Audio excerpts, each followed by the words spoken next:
Hi daar, baie welkom by ons aanlyn diens. My naam is Andre Donaldson en ek is die gemeenteleier hier by Nuwe Lewe Gesinskerk. Dis vir my 'n groot voorreg om jou te kan groet in die groot en heilige naam van Jesus Christus, die naam bo elke naam. Baie dankie dat jy vandag die keuse gemaak het om hier ingeskakel te wees. Ek weet daar is soveel opsies op die internet, maar jy het vandag die keuse gemaak om hier te wees en daarvoor wil ek vir jou sê baie dankie. My gebed is eenvoudig, mag die Here jou ontmoet op daai spesifieke plek waar net hy kan ontmoet en mag jy soveel seën uit vanmôre se boodskap ontvang. Mag jy die boodskap geniet en mag jy dit deel met jou vriende waar ook al jy gaan. Geniet dit. Matteus 12 vers 43 tot 45. Jesus sê, as 'n onrein gees uit 'n mens verwilder word, soek hy 'n ander plek waar hy kan bly. As hy nie so 'n plek kry nie, sê hy vir homself, ek is moeg gesoek. Ek gaan kyk wat van die plek geword het waar ek eers gebly het.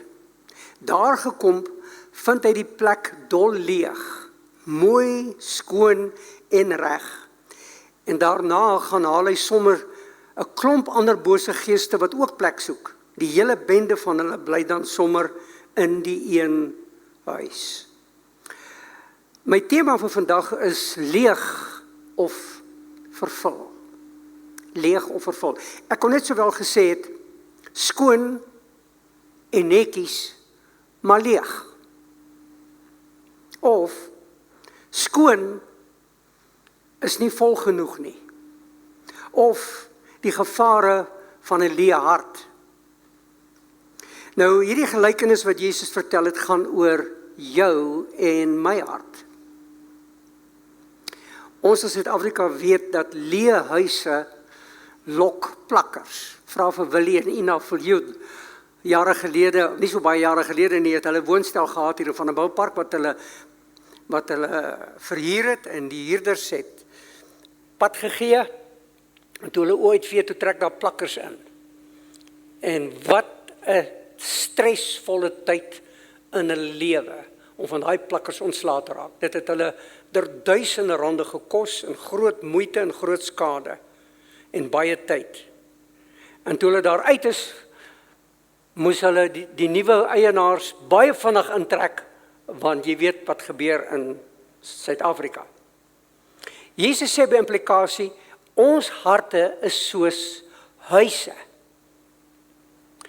Die Afrikaanse Bybel vir almal sê, dan kom die onrein gees terug na daardie mens toe en hy sien daardie mens se huis wat leeg en skoon en netjies is. Nou, my hart was leeg en skoon en netjies toe ek hier op skool was of van 'n boupark baie jare gelede.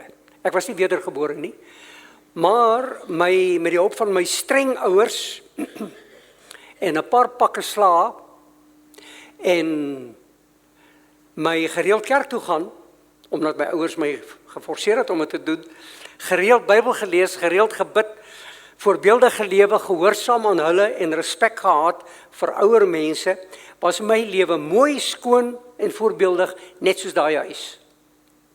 Was ek daai. Maar leeg. Ek het natuurlik nie besef my huis is leeg nie. Ek het gedink, ek is okay. Ek is oulik en voorbeeldig en so meer.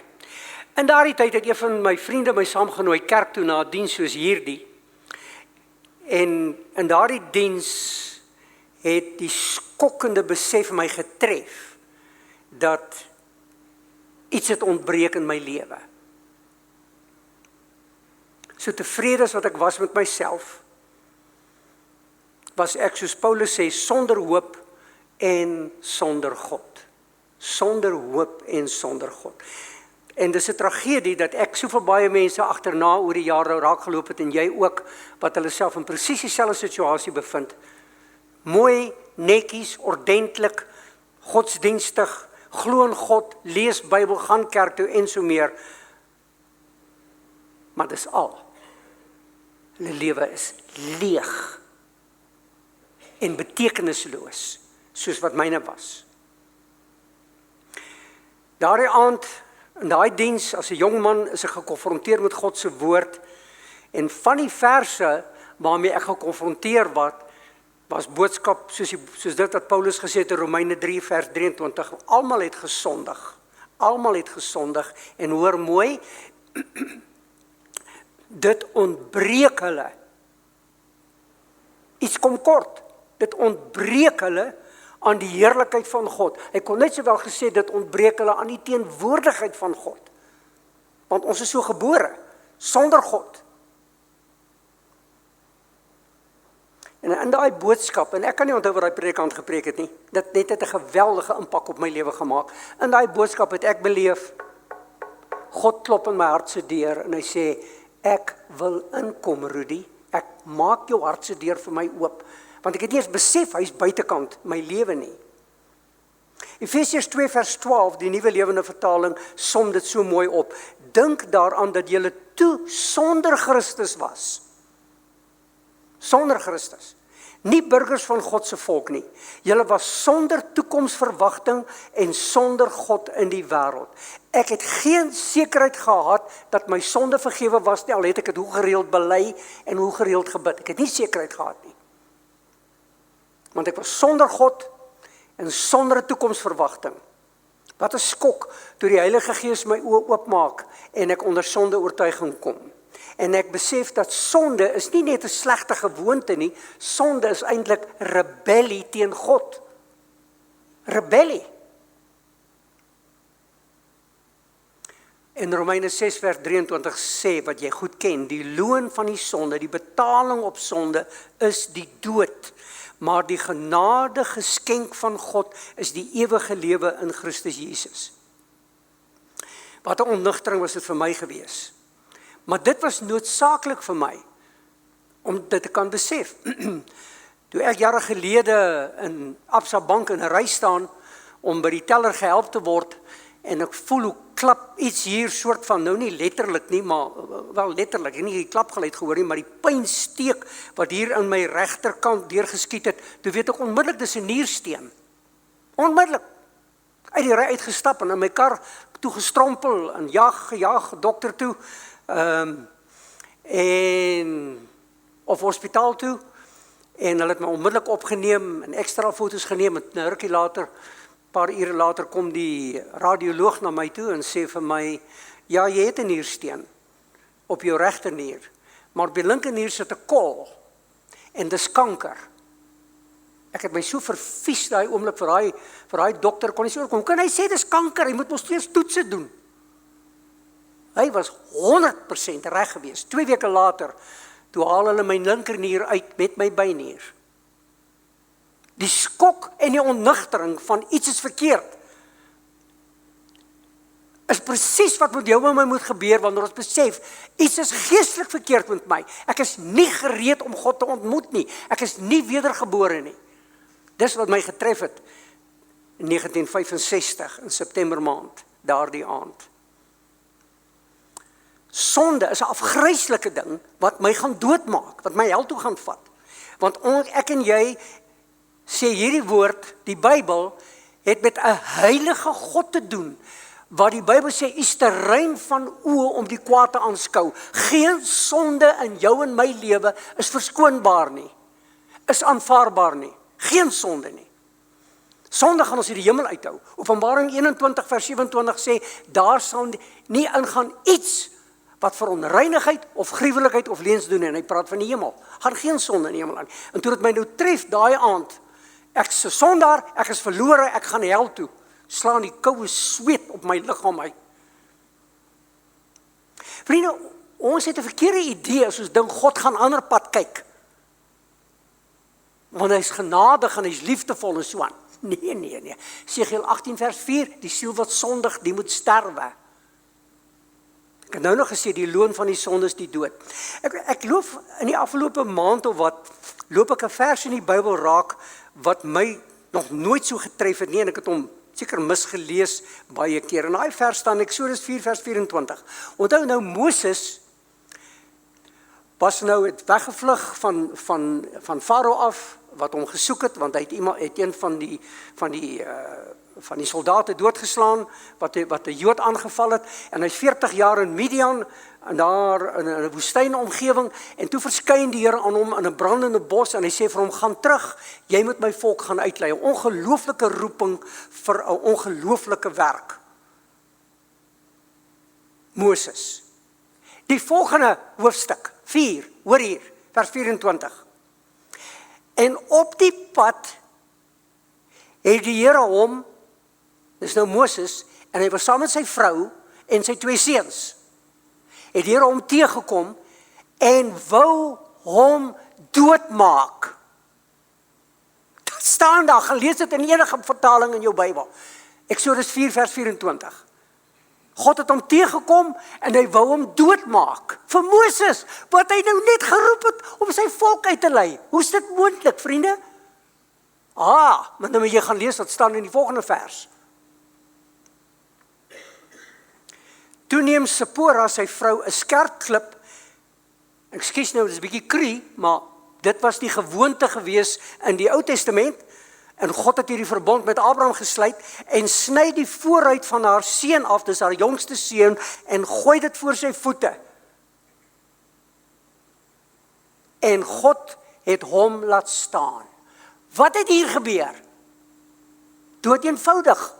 Moses het definitief sy oudste seun laat besny met sy geboorte, want dis wat deel van sy Joodse geloof gewees, maar hy definitief nie sy tweede seun laat besny nie, hy was ongehoorsaam aan God. En Sipora, die heidense vrou, het genoeg van God verstaan en God se riglyne, dat sy onmiddellik gedoen het wat Moses moes gedoen het, en sy besny haar jongste seun, en God laat Moses verbystap.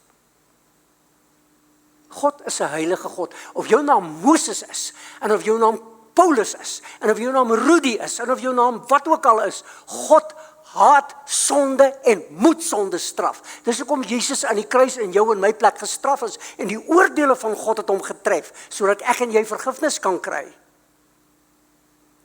God se genade toe die bloed vloei. God is heilig, ongehoorsaamheid moet gestraf word, al soos ek gesê het, maak nie saak wie dit is nie. En die Heilige Gees het daardie aand as jong seun daardie predikant se boodskap gebruik om my laat besef, ek is met my mooi lewe in al en voorbeeldige lewe in al 'n ongehoorsame sondaar, en ek was op pad hel toe as ek nie gered word nie. Sondeoortuiging is noodsaaklik voordat jy by die Here kan uitkom en gehelp kan word. Jy moet besef jy is verlore. Dis die eerste tree na God toe.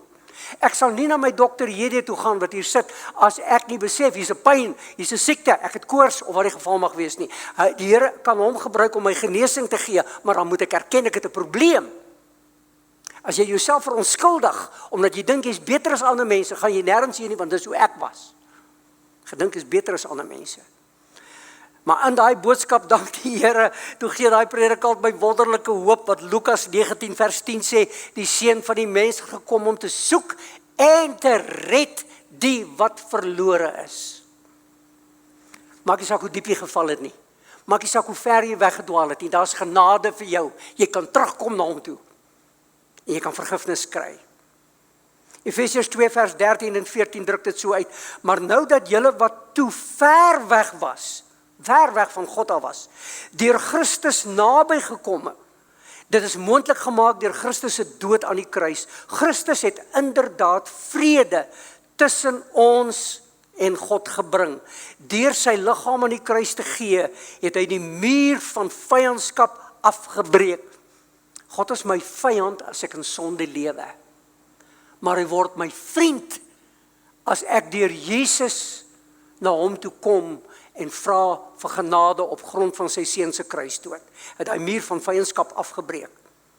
Jy onthou daai vers in Jesaja 55 wat sê, die hand van die Here is nie te kort om te help nie. Sy oor is nie te swaar doof om te hoor nie, maar julle sondes het 'n skeidsmuur gemaak. En daai muur moet afgebreek word, en dis hoekom Jesus gekom het, om dit af te breek.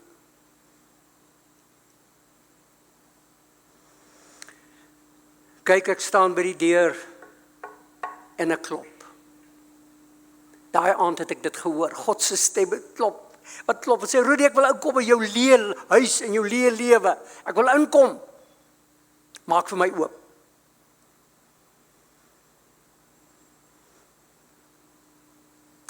God het my vergewe daai aand. Ek het agtergebly na die diens. Ou oom het by my kom sit en hy het die Bybel uit vir my gewys. Wat moet ek doen om die sekerheid te kry om 'n kind van God te word? Ek het my sonde voor die Here bely en op grond van sy woord wat sê as ek bely vergewe hy, het ek dit geglo en dit ontvang, want Johannes 1 vers 12 sê aan almal wat hom aangeneem het, gee hy die reg om kinders van God te word en die Here het in my leë huis ingestap. Titus 3 vers 3 druk dit so uit. Hy sê vroeër was ons ook onverstandig, ongehoorsaam op die verkeerde pad, verslaaf aan allerlei begeertes en sinsgenot. Ons het ons eie lewe in kwaadwilligheid en jaloesie deurgebring, maar toe het die goedheid van God ons verlosser en sy liefde vir die mens verskyn. Hy het ons verlos. Nie op grond van iets wat ons vir ons vryspraak gedoen het, nie op grond van ons werke nie, maar op grond van sy eie ontferming, sy genade. Dit het hy gedoen deur die wedergeboorte wat die sonde af was, en deur die Heilige Gees wat nuwe lewe vir ons gee, soos ons dan deur sy genade vrygespreek en het ons erfgename geword van die ewige lewe. Ek het in daai kerk ingestap, 'n sondaar, 'n mooi sondaar, maar 'n verlore sondaar. En ek het daai kerk uitgestap, 'n wedergebore kind van God, herskep deur die Heilige Gees wat nou in my lewe ingestap het en vir my 'n nuwe mens gemaak het. Dit noem dit bekering, noem dit redding, noem dit wedergeboorte, noem dit wat jy wil, dit gebeur alles in daai een oomblik. En in hierdie nuwe persoon, wat soos 'n nuwe huis was, het die Here gewoon. En my ma het 'n verwondering na my geluister toe ek by die huis kom waar vertel wat met my gebeur. En my lewe het so verander. Absolute sekerheid gehad dat ek 'n kind van God was en die volgende dag begin getuig. Goed, ek het nou vir jou 'n agtergrond gegee van my bekering, wat baie van julle seker al baie keer gehoor het, nou verdra my maar. Maar in hierdie nuutgedoende huis is daar ongelukkig met tyd begin daar oorlog plaasvind binne in die huis. Ja, soos julle mans en vrouens wat met mekaar beklei partykeer. Ek en my vrou het mekaar gereeld aangevat. Kyk, sy was nie 'n walkover nie. My vrou was 'n baie nice vrou, maar sy was nie 'n walkover nie. Sy kon haar man staan teen by en ek het baie argumente teen haar verloor. Maar binne in hierdie huis is hier 'n geestelike stryd. Waarvan praat ek? Paulus praat hier van in Romeine 7 vers 14. Hy sê die wet wat sê, jy mag nie, jy mag nie, jy mag, hy sê die wet is goed, dit het 'n diep geestelike karakter, sê die Nuwe Lewende Vertaling. Die wet sê vir ons, wat is reg en wat is sonde, nie waar nie, ons het die wet nodig om te sê, wat is reg en wat is verkeerd. Hy sê, die probleem lê nie by die wet nie, maar by myself, omdat ek aan my sondige natuur gebind is. Sondige natuur? Ja, ons is almal gebore met 'n sondige natuur, met 'n neiging na die verkeerde. Ek is 'n slaaf, sê hy, wat aan die sonde verkoop is. Ek verstaan my eie doen en late glad nie. Wat ek graag wil doen, laat ek na. Maar wat ek verafskie, juis dit doen ek. Nou, jy weet waarvan praat ek. Ons almal het daai stryd. Ons almal het daai stryd. Die goeie wat ek wil, as ek my kom kry, dan doen ek dit nie, dan doen ek die teenoorgestelde. Hoor wat sê hy? Nou is dit nie meer ek wat die verkeerde doen nie, maar eerder die sonde wat in my woon. Die sonde enkelvoud. Hy het nou nog gepraat van die sondige natuur, wat in my woon, wat in my huis woon. Ek weet dat ek, ten minste wat my ou sondige natuur betref, nie oor die vermoë beskik om die goeie te doen nie. Want die begeerte tot die goeie is daar, maar ek kry dit nie uitgevoer nie. Jy sê, ek leef 'n kind van die Here so. Ja. Ek versuim die goeie wat ek so graag wil doen, maar die slegte wat ek nie wil nie, dit doen ek. As ek dan doen wat ek nie wil nie, is dit nie meer ek wat dit doen nie, maar eerder die sonde, die sondige natuur wat in my woon. Ek gaan jou nie vra om jou hand op te steek nie, maar as jy een van julle wat vanmôre hier sit, wat nie sê, jy ken nie hierdie lewe nie, 'n val en 'n opstaan lewe. Vandag lojaal aan die Here, oormôre dislojaal aan hom. Vandag getrou, volgende week ontrou. Ons ken hierdie storie. 'n Tweestryd in my geestelike huis. 'n Tweestryd tussen wie? Tussen die sondige natuur en die Heilige Gees. Met my wil tussen hierdie twee. Galasiërs 5 vers 17, Nuwe Lewende Vertaling sluit hierby aan. 'n Mens se sondige geaardheid wil dinge doen wat teen die Heilige Gees is. En die Heilige Gees wil dinge doen wat teen jou sondige geaardheid is, want hulle is mekaar se vyande. Julle kan dus nie sommer net alles doen wat julle wil nie. As 'n stryd. Nou vriende, alle kerke, protestante kerke, evangeliese kerke, glo in dat ons is gebore met 'n sondige natuur. As ek reg onthou, glo die Katolieke kerk dit ook. Almal. Is bekend met hierdie stryd, hierdie innerlike stryd. Dit bring ons by 3 vrae, en ek gaan nie al 3 beantwoord nie, ek gaan net een vandag beantwoord, en die Here wil, en my help volgende week gaan ek in my volgende boodskap, die ander 2 aanspreek. Die eerste groot vraag wat ons moet afvra is, kan ek en jy verlos word van hierdie sondige natuur? Kan God my verlos? Tweede vraag, wil God my van hierdie sondige natuur bevry? Wil hy? Die derde vraag, indien God kan en wil, hoe gebeur dit? Wat moet plaasvind dat dit wel gebeur?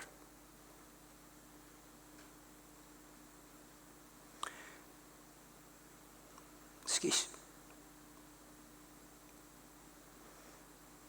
Nou dat ek net myself in die rede val. Hier sit intelligente mense hier voor my. Jy lees, jy vra ChatGPT, jy vra vir een van die ander AI ouens, ek het nou al 'n tweede AI ou wat ek gebruik, en dis Google se. Wat is sy naam? Praat met my, wat is Google se AI? Sê weer? Ja, Gemini. Dankie, want ek toets julle net. En jy kan 'n vraag vra, intelligente vraag vra. Wat het Calvin gesê oor hierdie onderwerp? Dan gaan doen hy navorsing na buitekant by al die biblioteke wat beskikbaar is op die internet. Wat het John Wesley oor hierdie ding gesê? Dan kom hy met daai sien, ek gaan navorsing doen. So julle kan ons as predikante lekker opcheck om te sien of ons bronne akkuraat is wat ons so aanhaal hier van vooraf. Ons weet dat bekende teoloë en Bybelkenners gee hulle opinies oor hierdie 3 vrae wat ek nou net gevra het. En die ding wat ek en jy moet onthou, dit maak nie saak met van wie jy dit lees of wie daaroor praat, watter dokter en watter briljante intellektuele ou nie.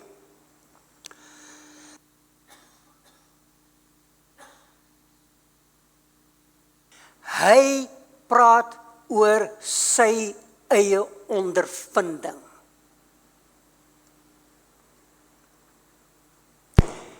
En in sy ondervinding gebruik hy God se woord om dit te verdedig en te verduidelik hoekom hy so glo.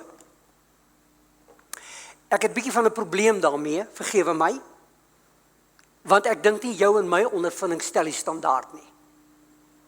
Ons toets ons ondervinding aan God se woord en God se woord stel die standaard.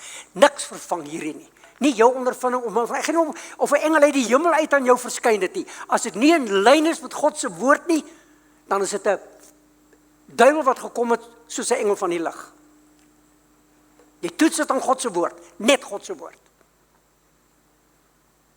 En alle ander getuies is leenaars. In my vraag wat ek nou vanmôre hier genoem het, waar gaan ons die antwoord kry? In die Bybel. Maar selfsprekend, God se woord is die antwoord en dit altyd die antwoord. God se woord het die laaste en finale sê. So ek gaan nou probeer om in 'n bietjie tyd wat ek oor het om te praat oor die eerste vraag. Kan ek en jy verlos word van hierdie sondige natuur? Anders gestel, kan ons geestelik oorwinnend lewe.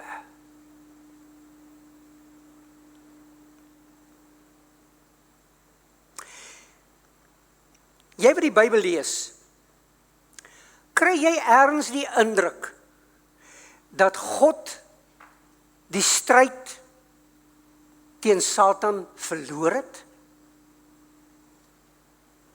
Waar lees ons in die Bybel een plek waar die duiwel gewen het teen God? Waar? 0 keer. Hy was elke keer die verloorder, die duiwel, elke keer. Kry jy die boodskap, wanneer ek en jy die Bybel lees, kry ons die boodskap, dat God se kinders op vlug moet slaan, wanneer die duiwel arriveer. Kry ons die indruk, dat God se kinders die verloorders is.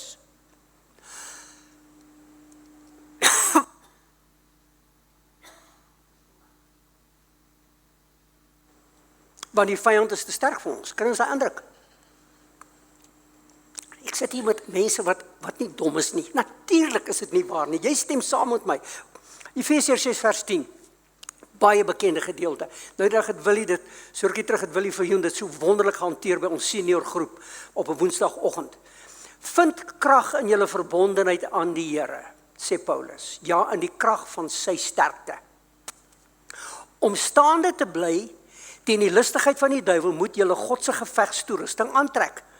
Want ons stryd is nie teen mense nie, maar teen bose regeerders en maghebbers, teen die geeste wat heerskappy in hierdie donker wêreld uitoefen, teen die bose geeste in die hemelruimtes.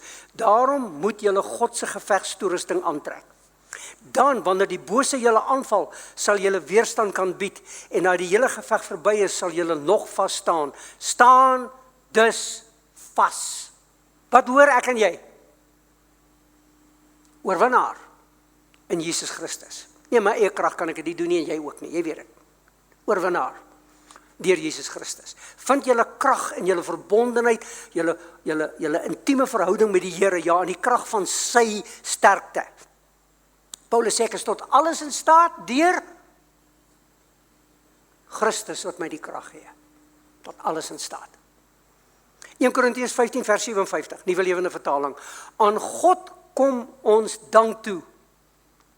Hy wat aan ons die oorwinning oor die sonde en die dood gee deur Jesus Christus ons Here. Ja, ons gaan almal sterf. My vrou het gesterf 3,5 jaar gelede, maar ek sê vir jou, wanneer daai bassein blaas, wat 1 Tessalonisense 4 van praat, gaan sy saam met al die wedergebore kinders van die Here opstaan en gaan die dood finaal oorwin word. En ek sê dood klaar oorwin, nie waar nie. Wanneer God sy kinders kom haal en hulle liggaam uit die grafte uitkom. Paulus sê triomfantlik, aan God kom ons dank toe, hy wat ons die oorwinning oor sonde en die dood gee deur Jesus Christus. Liewe vriende, hoor mooi vir my, in my patetiese manier wat ek probeer oor hierdie groot onderwerp te praat, het ek net een begeerte, dat jy net op by daai deur uitstap, met 'n danklied in jou hart aan God, dat hy jou in staat stel om oorwinnend te lewe. 1 Korintiërs 15 vers 55, daar is net mooi niks oor van die doodse mag nie, sê Paulus. Sal die dood ons nog kan seermaak? Nee, verseker nie. Sonde is die oorsaak dat ons doodgaan. En ons kan nie stry dat ons in sonde vasgevang is nie, omdat die wet van God so duidelik daar is en dit vir ons wys. Ons het almal gesondig, nee. Maar ons is anders, nou dat ons wedergebore is. Ons is anders. Ons het baie waarvoor ons vir God baie dankie kan sê. Jesus Christus het gewen, en omdat hy gewen het, het God ons saam met hom wenners gemaak. Het jy gehoor? Verloorders word wenners teen die duiwel en teen sonde en teen die sondige natuur. My liewe broers en susters, dit gee julle alle rede om julle nie 'n duim te laat wegbeweeg van dit waarin julle glo nie. Staan vas. Nuwe Lewende Vertaling.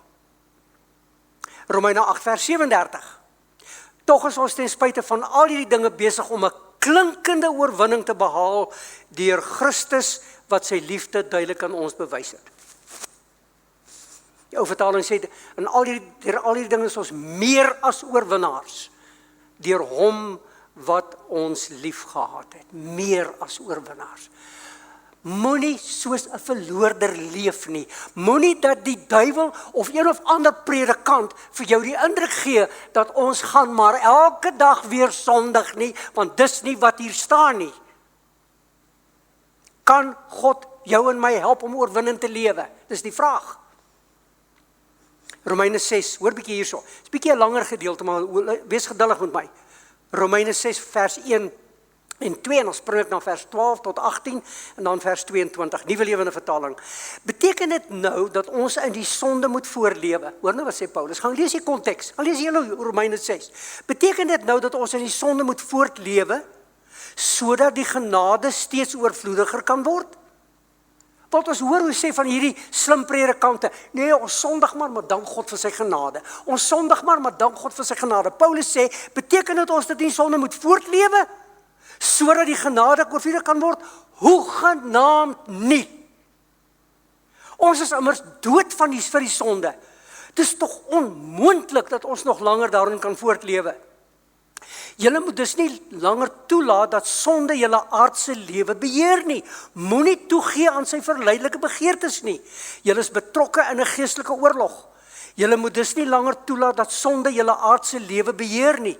Moenie toegee aan sy verleidelike begeertes nie.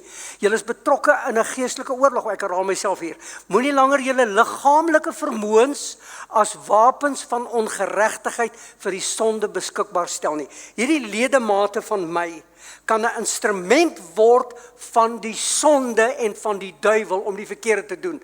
Paulus sê, maar stel julle self, julle ledemate, voortdurend vir God beskikbaar, omdat julle uit die dood weer lewend geword het.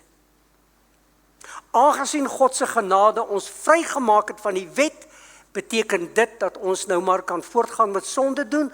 Hoegenaamd nie. Besef jy julle nie dat waarvoor 'n mens jou as slaaf beskikbaar stel, jou baas word nie? Jy kan die sonde kies en daarmee saam die dood, of jy kan kies om God gehoorsaam te en volgens sy wil te wees, volgens sy wil te lewe. Julle moet vir God dankie sê dat julle wat voorheen van die sonde, slawe van die sonde was, nou met julle hele hart gehoorsaam geword het aan die ware evangelie wat in julle oorgelewer is. Verlos van die sonde het julle nou slawe geword van dit wat reg is voor God. Vrygemaak van die sonde en volledig in diens van God. Kom ek lees hom weer. Maar nou dat julle vrygemaak is van die sonde en volledig in God se diens staan, is die resultaat daarvan 'n lewe van toewyding aan God en die eindresultaat die ewige lewe. Ek gaan kyk na Andrew Murray, daai bekende NG-predikant van 120 jaar gelede. Wow, wat 'n man van God. Enigste herlewing wat in Suid-Afrika uitgebreek het, was in sy tyd gewees, in een van sy dienste gewees. En Andrew Murray sê, kinders van God kan heilig lewe, die voorwaarde is 'n volkome oorgawe van myself. Nie net my bondeltjie sondes nie. Nee, dis hoe ek begin, is met my sondes. Maar dan gee ek vir God my liggaam, my besittings, my tyd, my toekoms, my vrou, my kinders, my man, my drome en die belangrikste van alles, my wil. Dan kan jy so lewe. Heerlike oorwinning. Ken jy mense wat so lewe? Jy beter so maak, want ek ken sulke mense wat lewe. Talle van hulle sit hier tussen ons. Party van julle glo nie eers wat ek hier sê nie, maar jy leef so. Jou geloof is nie belangrik, jou intellektuele siening is nie belangrik nie, of jou opinie is nie belangrik nie. Ek ken predikante in ander kerke wat totaal verskil met ons kerk se leerstelling, maar hulle lewe wat ek hier uitspel. Ek ken sulke mense. Hier is die normale geestelike lewe wat God vir ons beplan het. Weet jy wat is die angs in my hart? is dat van julle wat hier sit vanmôre, en jy's opreg met die Here, maar jy glo nie wat ek hier vir jou sê nie. Want dit beteken jy glo nie God se woord nie. Dit beteken jy sê God is 'n leienaar, sê 1 Johannes 5 vers 10. Hy wat God nie glo nie, maak hom tot leienaar en moet die sonde van ongeloof voor die Here bely word, vriende. Die sonde van ongeloof. Ons leef soos geestelike bedelaars, terwyl ons in 'n geestelike rykdom behoort te leef, wanneer dit kom in hierdie verhouding met die Here. Paulus skryf in 1 Tessalonisense 5 vers 23, ek is amper klaar. 1 Tessalonisense 5 vers 23 en 24. O, jy ken hierdie vers. Hy bid, wat 'n gebed. Dis my gebed vir hierdie gemeente. Mag hy, die God van vrede, julle volkome heilig maak. Mag julle gees, siel en liggaam geheel en al onberispelik bewaar word by die wederkoms van ons Here Jesus Christus. Hy wat julle roep tot heiligheid, tot heiligmaking, is getrou, hy sal dit ook doen. Wanneer? Voor die wederkoms. Wow, is dit nie wonderlik nie? Mag hy jou volkome heilig maak, dat jy onberispelik kan lewe. Ek praat nie van foutloos nie, fout is nie sonde nie.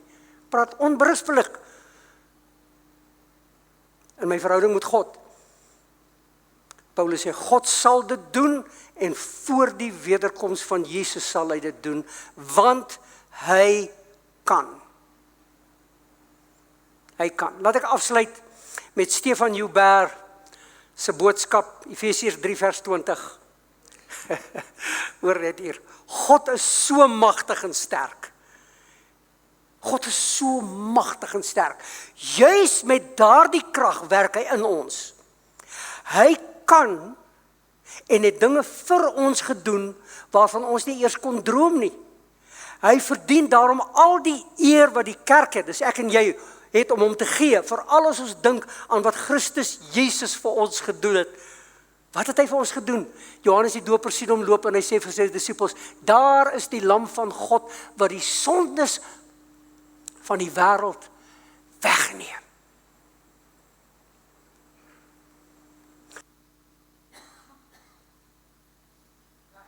My lewe en uit jou lewe uit. Veral as ons dink wat Christus Jesus vir ons gedoen het. Almal moet hom so eer, nou, môre en tot in ewigheid. Kan ek jou vra, glo jy God kan dit doen? Glo jy God kan dit vir jou doen? Vandag? Hierdie week? Jy sal dit ervaar as jy hom met jou hele hart soek. Mag die Here vir jou verras in die oortreffende trap as jy dit doen. Ek gaan nou bid. Nadat ek gebid het, gaan ons na 'n lied van Willie Joubert luister wat sing oor hierdie groot God. Kom ons besing hom, ons aanbid hom. En sing die vers is bietjie vreemd, maar die koortjie gaan bekend wees. Sing dit gerus saam asseblief. Vader, Seun en Heilige Gees, ons buig voor U in totale verwondering en bewondering. Jesus, U wat die heelal geskape het ook aan die kruis vir ons sondes kom sterf. U die prys ten volle kom betaal. U die duiwel oorwin, U het sonde oorwin en U die dood ook oorwin. U het volkome verlossing vir ons elkeen bewerk. Baie, baie dankie daarvoor. U is waarlik die groot verlosser. En U maak ons meer as oorwinnaars deur U groot mag en krag en oneindige liefde. Ons staan aan die ontvangkant van U guns en genade, absoluut onverdiend. Help ons elkeen om die keuse te maak om U deur ons lewens te verheerlik. Elke dag, oral waar ons gaan. Ons wil u geur versprei in ons omgewing, Here. Ons wil hê dat ander Jesus in ons lewens sal sien. Word verheerlik in hierdie week in en deur elkeen van ons, asseblief. Baie, baie dankie, Heilige Gees, dat u ons bemagtig en toerus met krag om u getuies te wees. Mag ons volgende Sondag, as jy ons spaar en ons hier by mekaar kom, tot u eer getuig dat u ons gehelp het in hierdie week om vas te staan teen versoeking en die vyand, omdat u dit vir ons moontlik gemaak het. Dankie dat ons u nou mag vereer met ons liefdegawes en u tiende as ons dit na u toe bring, Here. Seën u kinders ryklik wat nou vir u gee. Ons eer u vir u wonderlike voorsiening in ons lewens. In Jesus naam. Amen. Nou ja, baie dankie dat jy ingeskakel gewees het. Dankie dat jy na die boodskap geluister het of gekyk het. Mag jy dit met iemand spesiaals deel en mag jy 'n fantastiese lekker dag en lekker week hê. Die Here seën jou en ons gesels weer volgende week, selfde tyd, selfde plek. Totsiens julle.